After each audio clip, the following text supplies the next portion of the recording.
L'idéalisme est une croyance philosophique selon laquelle les idées, les pensées et l'esprit sont les aspects les plus importants de la réalité. Selon l'idéalisme, le monde physique que nous voyons et avec lequel nous interagissons est façonné par notre façon de penser. Cette philosophie suggère que tout ce que nous expérimentons dépend de nos perceptions et de nos idées. Cette philosophie s'oppose au matérialisme, qui soutient que la matière physique est la réalité primaire et que les idées sont secondaires. Un exemple d'idéalisme se trouve dans l'éducation. Les enseignants qui suivent les principes idéalistes insistent sur l'importance de développer l'esprit des élèves en les encourageant à réfléchir profondément et à explorer de grandes idées.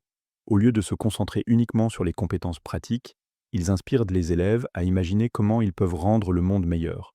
Un autre exemple peut être observé dans les mouvements historiques.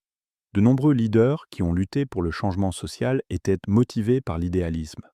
Martin Luther King Jr., par exemple, a imaginé un monde où les personnes de toute race pourraient vivre ensemble en harmonie, même si la réalité de son époque était marquée par l'inégalité et la discrimination. Dans l'art, l'idéalisme se manifeste dans les œuvres qui visent à représenter la beauté et la perfection plutôt que la simple réalité. Par exemple, la Renaissance européenne a produit des arts et une littérature qui célébrait le potentiel humain et cherchait à exprimer des idéaux d'équilibre, d'harmonie et d'excellence, avec des artistes comme Michel-Ange et Léonard de Vinci. Une des forces de l'idéalisme est qu'il inspire les gens à viser un monde meilleur. En se concentrant sur des idées et des valeurs comme la justice, la vérité et l'égalité, l'idéalisme encourage les individus et les sociétés à penser au-delà de leurs limites actuelles et à rechercher l'amélioration.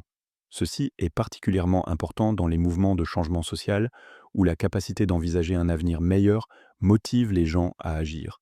Une autre force de l'idéalisme est son accent sur l'esprit et la créativité. Les idéalistes croient que l'imagination humaine et la pensée sont des outils puissants pour comprendre le monde et résoudre des problèmes.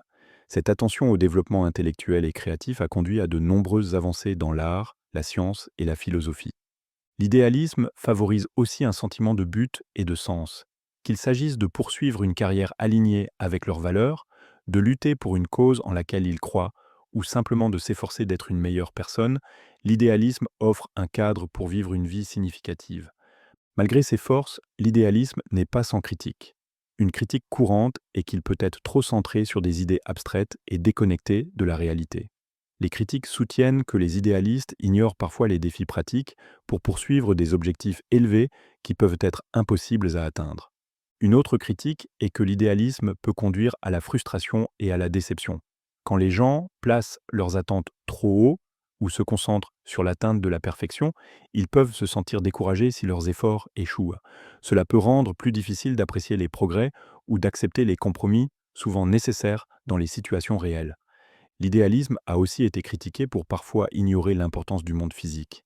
En mettant l'accent sur les idées et l'esprit, l'idéalisme peut minimiser le rôle des conditions matérielles, comme la pauvreté ou l'accès aux ressources, dans la vie des gens.